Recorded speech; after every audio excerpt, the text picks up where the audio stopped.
differently than almost anybody else's that we're used to seeing. You know what he does? And so they are noticeable and awful. And it's, again, I apologize to Chris Nowinski or anyone out there that's a true expert in this, but I have to imagine more traumatic for his brain than the guys who stagger a bit and it's like, oh, okay. And his body seizes. He does the fencing position. So I just feel like it is uniquely dangerous for him. And it's cruel that the thing you worked for and became so great at, your body is not built for, but that's what I feel watching him play football. And the thing is this, Wilds, and you talked about all that he had learned last year with how to fall and stuff. It's every pro sport is unpredictable. I mean, maybe last year it worked. Over the course of 10 more seasons, are we to believe he never would have got put in a position where he can't fall the way he has to, or you know what I mean? Like, you can't control how things are going to happen in this game. And Nick, even if you're right that he was just ran because the game was going poorly and he was pressing, he's going to be in that position again that's my point. Many times a season. So it's just, that's just football. And maybe he just, unfortunately, isn't built for it. All right, we'll talk about the other side of the ball. The Bills moved to 2-0 with the 31-10 win. Josh Allen did everything in Game 1. James Cook did everything in Game 2, 78 yards and 3 touchdowns. Brooded Buffalo put the league on notice last night with their dominating performance. I wouldn't say put the league on notice. It was a great win. It was exactly what I expected. I thought they just were too tough for the Dolphins. They just kind of manhandled them. Obviously, you had the interceptions that turned the game early.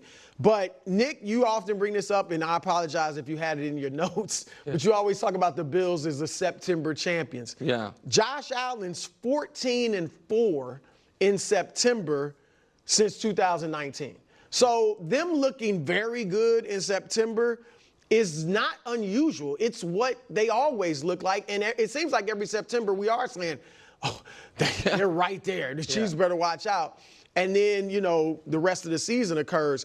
What I am ready to say is this, because, you know, before, when they traded Stephon Diggs, I said, oh, they can win the division and still make the playoffs, but they're no longer a contender. I'm going to hold off on saying they are definitely a contender now. Let's get a few more weeks into the season. What I am willing to say is they can be, and I would say are, just as good right now or without Stephon Diggs as they were with him. Like, they're going to be fine. Now, they play differently, but I really think they can be just as good without him as they were with him. They're doing it differently, the run game. And, Nick, you see it with Josh.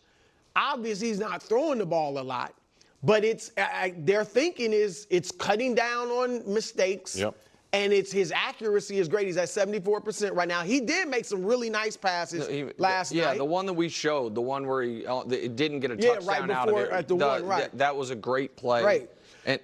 And the run. So, yeah, I think they're playing differently, but I think they're a very good team. Sorry, I was going to build off that point. I have a graphic that Josh made about how much the Bills run the ball now. And I think when we close our eyes and think about the Bills offense, I see Josh Allen sitting back and throwing it, and that's not who they are anymore. Right. They're basically the new Ravens. They got the #1 rushing percentage. That used to be the Ravens thing, #1 rushes per game, yards, and rush is third. So I think that's since Joe Brady took over, and because of that, like you said, now, besides the fumbles, they are +3 in turnovers because Josh is not putting the ball into bad spots anymore. And that, like, last night's not an indicator of that, but a fair amount of that is Josh running the ball. Yeah. So it is, you know what I mean, whether it's design runs. Was just too right, last night's not, but you guys have heard, I've said this for a couple years on the show, that the scariest play to be up against as a Chiefs fan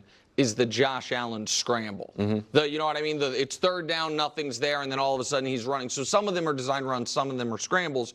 But I have a theory about, because listen, I've had the Bills as the third best team in the AFC going into the year. That's still where I think they are. I have the Bengals second. I'm not going to overreact to week 1. We'll see. You know what I mean? But the Bills, to me, the Bills, here's the story of the Bills, Wilds, and it's about overrating and underrating. Oh.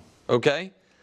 Because I think they're probably just a couple weeks from being overrated again after being underrated in the offseason. I think we're going to be dropping September champs banners. However, they do have Trevor on Monday night, in 9 days. So watch out for that. But set that aside.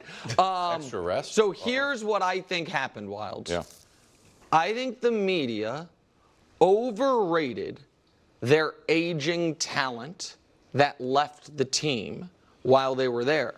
Jordan Poyer, Micah Hyde, Stephon Diggs. These are great players. And I was here being like, they're fine. I think they're fine. And that overrating of those players once they left made them underrate what the team was going to be this year because they thought they had lost a bunch of great players, and I thought they had lost a bunch of players.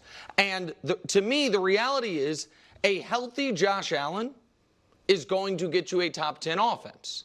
And Sean McDermott is going to get you, no matter who the personnel is, in the regular season, an above average defense at the least. And with great personnel, you can have a great defense, but no matter what. So top 10 offense, above average defense, you're going to win 10 games, like a baseline 10 games. To me, the thing that got put on notice last night that I watched, I was like, ooh, well, that's something, was Von Miller. Von Miller has been a disastrous signing for them. They gave him 6 years, $120 million. It was ambitious when they did it. He then sadly got hurt right after they gave it to him. And last year was a shell of himself, and people thought, well, can they cut him? Can they even do it cap-wise? Week 1, he had a sack for the first time in almost a year. Last night, he was getting after it, and all of a sudden it's like, oh, if Von Miller is not vintage Von Miller, but just a good, you know what I mean, a plus pass rusher, that does change the math on what their defense can be. And so, yeah, I mean, I think the Bills are a good team, and at times a very good team. I thought that going into the year. So last night, Brew and I thought they would win. I didn't think it'd be 31-10. Yeah. But yeah, I mean, I think people overrated the names they lost as opposed to the level of play those guys were all providing across the board.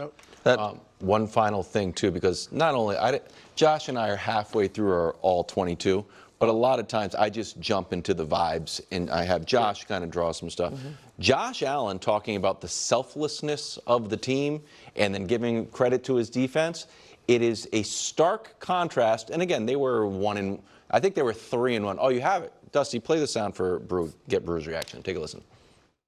We're a running back or receiver by committee. Everybody's doing the job in the run game. They're going down, they're blocking, they're following the football, they're making the extra block, they're running a route to get somebody open. Guys don't really care about the credit. We're just trying to throw it to the open guy right now. Stephon Diggs alert. I don't think it was a shot at him. It was just the vibes feel different. The vibes, absolutely. Last year they were terrible. This year they're great. All right, and nothing against Diggs, but I don't care how great of a receiver a guy is. If your receiver is constantly going through all these histrionics on the sidelines and showing up the quarterback, that's going to be bothersome. I don't care if it's Randy Moss, if it's Terrell Owens, whoever it is, as great as they all are, it's going to get on your nerves. And that had to rub Josh the wrong way. And I also think he was looking for Stephon. Yeah. And now he's just like, it's the open man. I think C.J. Stroud is doing that from the get-go, like whoever's open, I'm hitting. I think Josh has had to look for Stephon, and Stephon was great, and it worked for them for a long time. But that can limit you after a while, and now he's just whoever's open. I don't feel the pressure to have to go to this guy. Vibes meter was high. I couldn't hear what Josh said over Fitzpatrick's shirt, so I can't respond to it.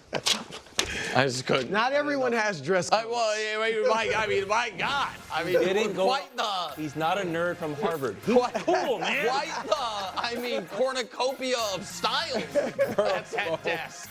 Next on FS1, Fox Sports Show on Sirius XM. He rebranded himself. They were Suffers the third diagnosed concussion of his NFL career. Here's Josh Allen last night and Mike McDaniel this morning. He's a great football player, but I've been around him outside of the football field, and an even amazing human, an even more amazing human. So again, prayers are going out to him and his family, and hopefully everything's all right. You're talking about his career, right? His career is his, and That's something that I think I just really, really, really wish. I totally understand it, and it's not misplaced. I totally get how that's where people want to go to. I just wish that people would, for a second, hear what I'm saying. That bringing up his future is not in the best interest of him. Well, that under that context makes me feel bad for what I think we're about to do. But I would hope Tua is not spending today watching sports TV, because that is the discussion today, because he has reached a point where that is what everyone, I think, immediately, honestly thought the moment that hit happened. Yeah. And I want to say this on the front end. I firmly believe that if Tua wants to keep playing, he should be able to keep playing. I believe in the moment during a game, athletes